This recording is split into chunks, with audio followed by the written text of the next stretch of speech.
nature in between the lines that we've been talking about. Look familiar? Give it go for Lavelle, unable to touch it forward. Esther cutting, Esther firing and scoring! To the top of the Golden Boot race, it is Esther, a dozen on the year.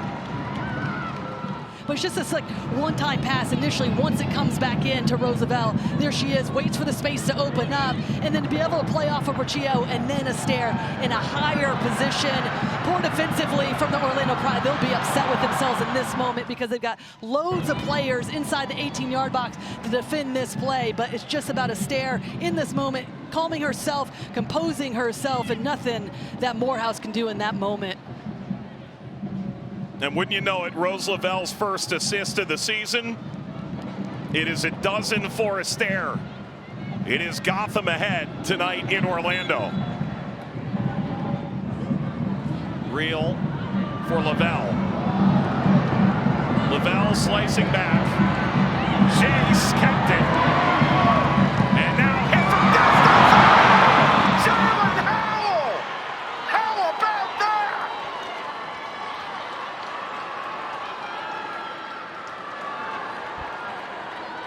That is a brilliant goal from Jalen Howell. Starts with their defensive pressure. You get the little run in from Roosevelt in behind. That allows them to get into good positions. But just look at the back line and look at the marking or lack thereof in the box from Orlando. Players chasing. Everyone's driven back from that run from Roosevelt. That opens up the space for Jalen Howell to be able to get in and then meet this ball so wonderfully. They keep it alive. Jace does all of her work. But then right here, Jalen Howell just stays away from it initially, then meets it so wonderfully. I mean, what a fantastic strike that is. Good connection past Morehouse to increase the lead.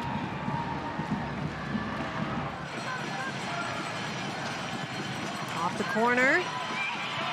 Flint is there, and they score! Taylor Flint puts Louisville on the board, 1-0. It is such an asset to have Taylor Flint on your team. Nobody's stopping that. Look at this. Perfectly placed, right in the stride of her head. Jane Campbell knows nothing about it. And Louisville is up at home. Certainly helps to be 6'1", but my goodness, a perfectly placed header.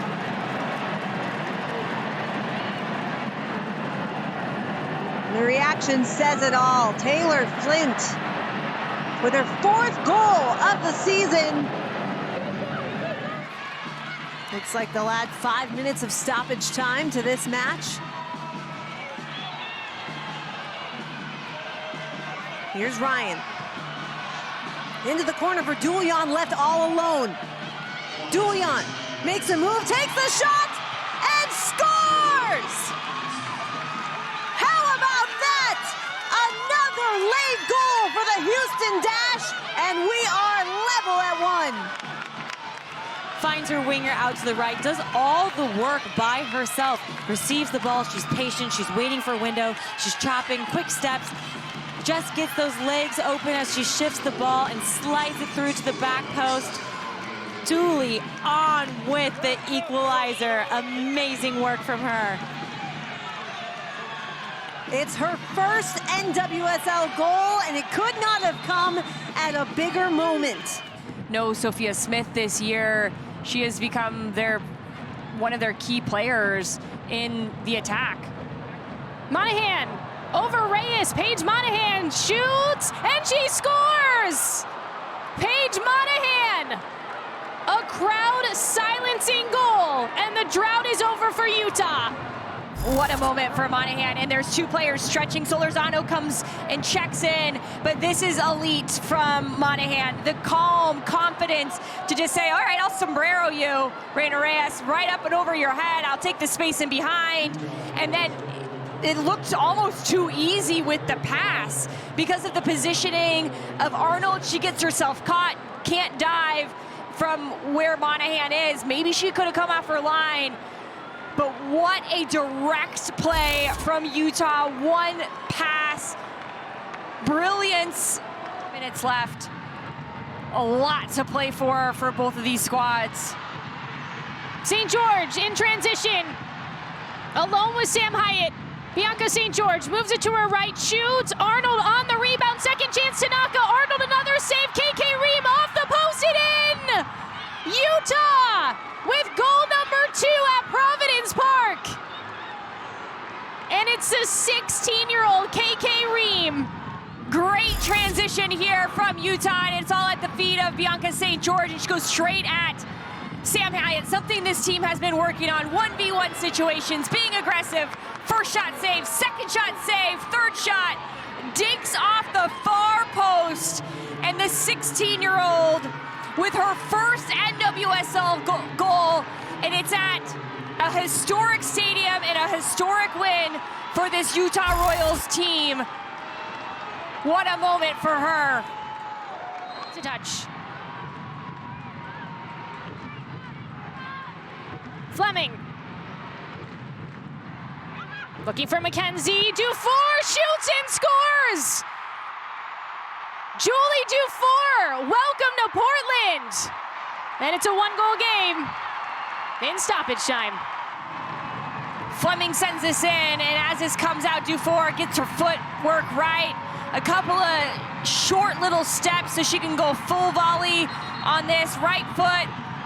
Side netting, far post.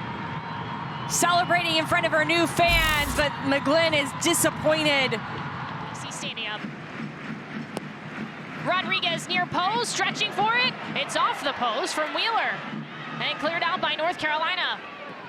Second ball, Rodriguez, and it's in! The perfect bounce for Kansas City! And the home side leads. You can tell Kansas City recognized a weakness at the near post for this current squad, because every one of their corner kicks has gone here to the near post space, not cleared all the way out, and Rodriguez tees it back up on her left foot. And we saw a goal just like this last weekend from the Washington Spirit against Bay at Oracle Park, where if you just send it into the mixer with the bend on it, if it avoids everybody and it goes in the back of the net, you did it exactly right. And that's what Izzy Rodriguez does here. You see the shock between Kurtz and Murphy. Somebody has to go for it, and instead it is Izzy Rodriguez cheersing her teammates and celebrating her first goal of the season.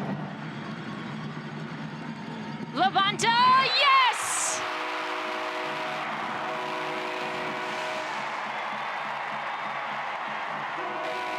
The captain for Kansas City.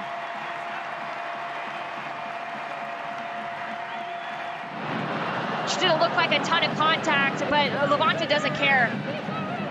She says, I'm gonna place this upper 90, top of the net. It hits the roof of the net first before it hits anything else. And then, you know, Lo, she's always got something for the camera. You see Washington Spirit tried to create something now. And we have a chance, some space here. Bethune trying to play Rodman. Trin, one touches it back. Ping-balling around, and it's in! Sophia Cantore with her second NWSL goal. And the Spirits have the 1-0 lead here in DC. I just watched the movement of Cantore. And at times when games are so tight, it's just about big-time players showing up in those moments. Trinity Rodman keeps this one alive, but Cantore right in the middle of the field. Even if it's a great defensive play from Chicago, tracking players, but Taylor's trying to get on the end of it. Cantore in the exact right position, just funneling the goal to put herself in that position to get the rebound and just compose in that moment, to take a touch, see where everybody is defensively, and just slot it into that far post to put Washington up 1-0. In danger here, Ludmila, the Brazilian striker. Ludmila ties us at 1. Another sensational strike by Ludmila. Her 5th goal in 3 matches. Wonderful strike from Ludmila, and it's just a no-look pass, a poor pass from Hal Hirschfeld, a player that you expect to keep possession, doesn't see Ludmila, and it's that first touch that just sends her off to the races, sets her up for such success. gets her head up, even if Kingsbury is off her line. Top corner, makes no mistake about it. What a fantastic finish that is to tie this game. Vignola down the line, finds Tiernan. Tiernan cuts inside, Riley Tiernan. Top of the 18, Tiernan, left foot shot, it's in!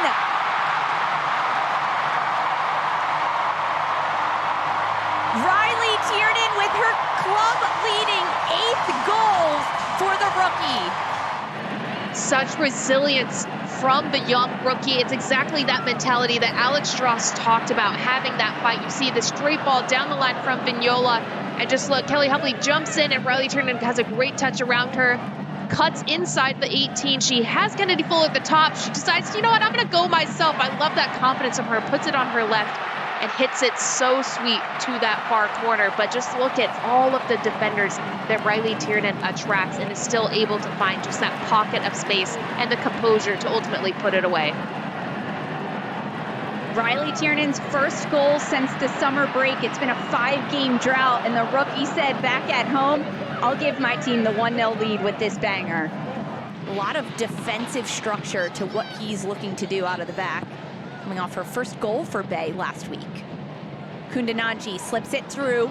Bodie all the way through to Hill, off Seabird, and then Hill follows it through for the equalizer.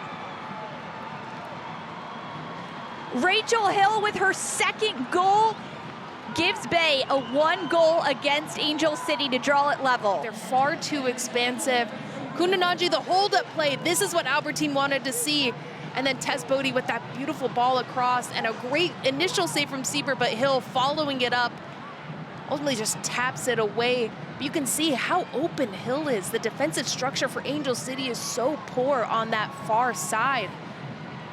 The late runner has been wide open, not once, but twice, and Hill getting the equalizing goal after Hodge gets that yellow. You can see momentum has completely shifted to Bayside. It's caused so many corners and opportunities for Angel City. It's so difficult to defend against. Miyabi, back post, headed by Angel City!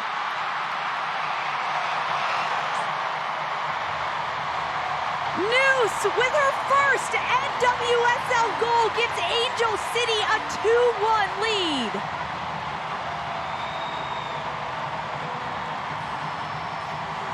You can see just what it means to her, the hugs, the disbelief. Oh, we got a celebration. Okay, she's playing video games. I love it. Some personality from a player early on into her career in the league. Good to see more beautiful ball by Miyabi.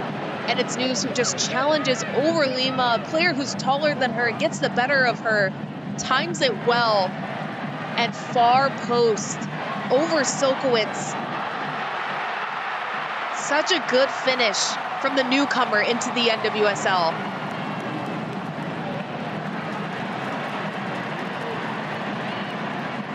What a goal by Mayara Noose, the Brazilian international. Her first year in the NWSL, scoring her first career goal. And a little video game celebration, perhaps honoring the late Diogo Jota.